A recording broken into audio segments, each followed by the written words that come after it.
Assalamualaikum warahmatullahi wabarakatuh. Halo semuanya, kembali lagi bersama saya Reski Nopantri, NPM A1M020031 dari kelas 4A Prodi Pendidikan IPA, Fakultas Keguruan dan Ilmu Pendidikan, Universitas Bengkulu. Di sini saya akan menjelaskan materi tentang manajemen pendidikan yang diampu oleh dosen Bapak Dr. Muhammad Kristiawan, MPD.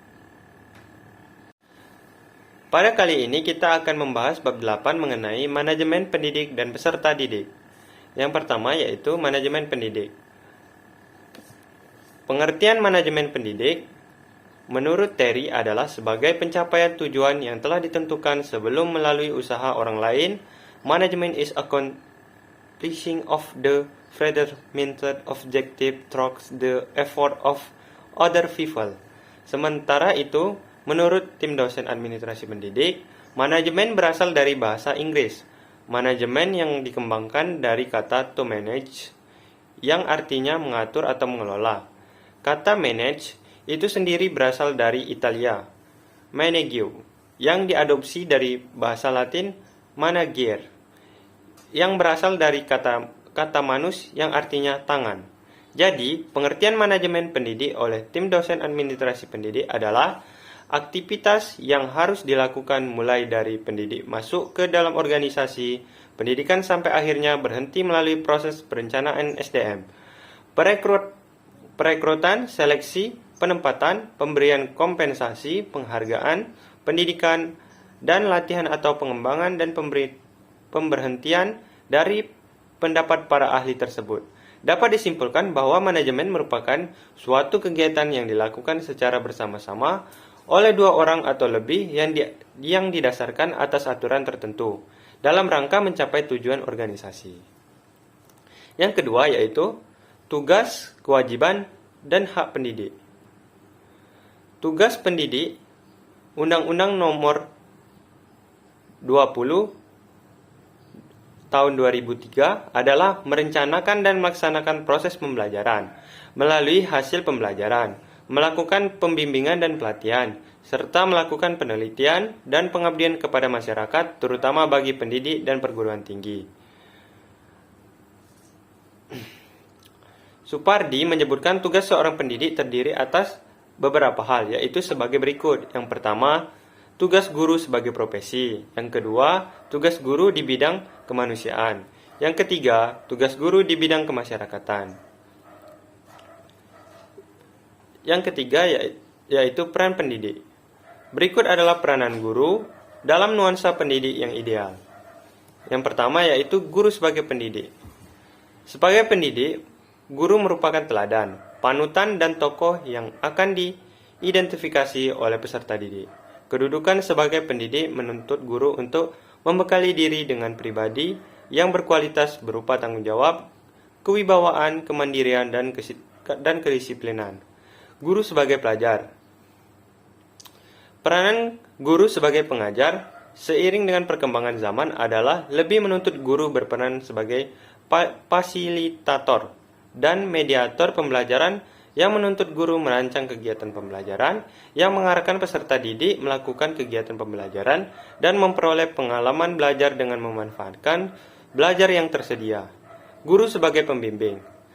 Sebagai pembimbing, guru mendampingi dan memberikan arahan kepada siswa berkaitan dengan pertumbuhan dan perkembangan pada siswa meliputi aspek kognitif, efektif maupun psikomotor, serta pemberian kecakapan hidup baik akademik, vokasional, sosial maupun spiritual. Guru sebagai pelatih. Dalam memberikan pelatihan, guru harus memperhatikan kompetensi dasar yang hendak dicapai, materi pelajaran, latar belakang budaya, dan lingkungan tempat siswa tinggal. Guru sebagai penasihat. Peran guru sebagai penasihat tidak hanya terbatas terhadap siswa tetapi juga terhadap orang tua. Dalam menjalankan perannya sebagai penasihat, guru harus dapat memberikan konseling sesuai dengan apa yang dibutuhkan siswa dan memberikan solusi terhadap masalah-masalah yang dihadapi. Guru sebagai model dan teladan. Dengan keteladanan yang diberikan orang-orang menempatkan ia sebagai figur yang dijadikan teladan.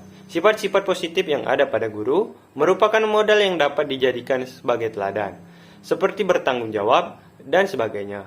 Guru harus mampu meminimalisir sifat-sifat dan perilaku negatif yang ada pada dirinya. Guru sebagai korektor.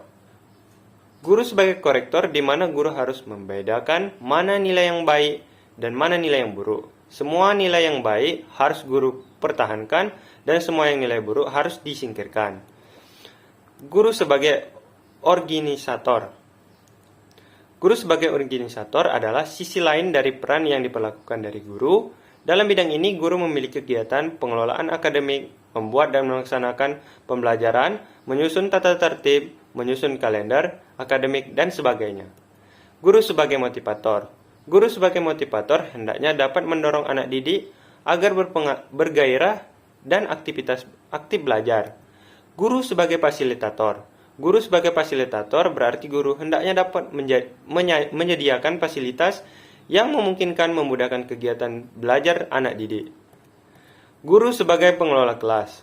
Guru sebagai pengelola hendaknya dapat mengelola kelas dengan baik, karena kelas adalah tempat perhimpunan semua anak didik dan guru dalam rangka transfer bahan pelajaran dari guru. Guru sebagai mediator. Guru sebagai mediator hendaknya memiliki pengetahuan dan pemahaman yang cukup tentang media pendidikan dan berbagai bentuk dan jenisnya, baik media non-material maupun material. Guru sebagai evaluator.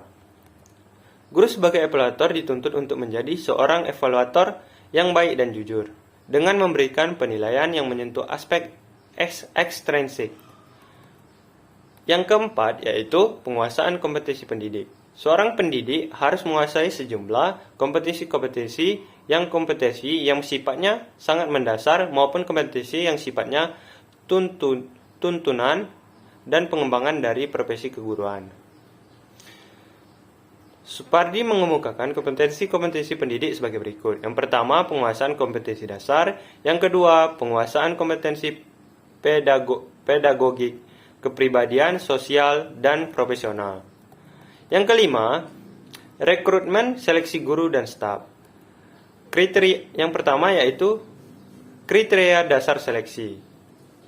Kriterianya adalah rasional, ilmiah, objektif, berpedoman pada laporan analisis pekerjaan dan rencana, perekrutan pegawai efisien dan efektif, memperhatikan peraturan dan ketentuan yang berlaku, dilakukan secara objektif dan jujur, dan dilakukan dengan profesional.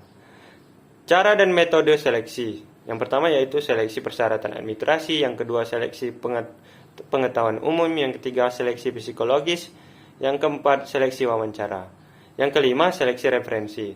Tujuan rekrutmen dan seleksi guru dan staf untuk mendapat diantaranya yaitu untuk menetapkan kebutuhan rekrutmen organisasi masa sekarang dan yang akan datang. Hubungannya dengan perencanaan SDM dan job analis. B, yaitu manajemen peserta didik.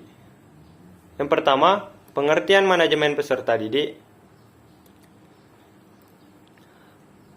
Menurut Kezevich, manajemen peserta didik atau Fulfill Personal Administration merupakan suatu layanan yang memusatkan perhatian pada pengaturan, pengawasan dan layanan siswa di kelas dan di luar, seperti pengenalan pendaftaran, layanan individu seperti pengembangan keseluruhan kemampuan, minat, kebutuhan sampai ia matang di sekolah.